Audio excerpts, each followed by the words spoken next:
Welcome to a ProductionNet tutorial. Today we'll be looking at the OEE report.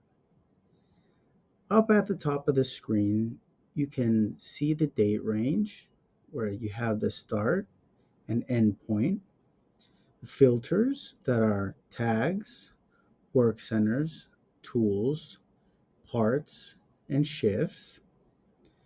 We can also filter by hour, by day, by week, by month, by quarter, and by year. This is the OEE metric that has these three components on the right-hand side of the legend. It is availability, quality, and performance.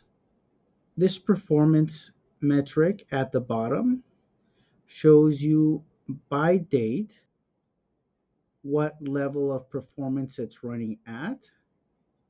The quality also by date will show you how much defective parts are being produced.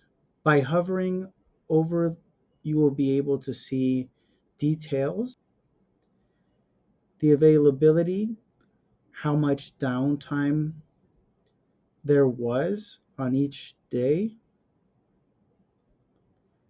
All of these can be exported with these three dots at the corner of the graph. You can export it to CSV or Excel. You can also make it a full screen by pressing this full screen button. And you can toggle it on and off. Thank you for using ProductionNet.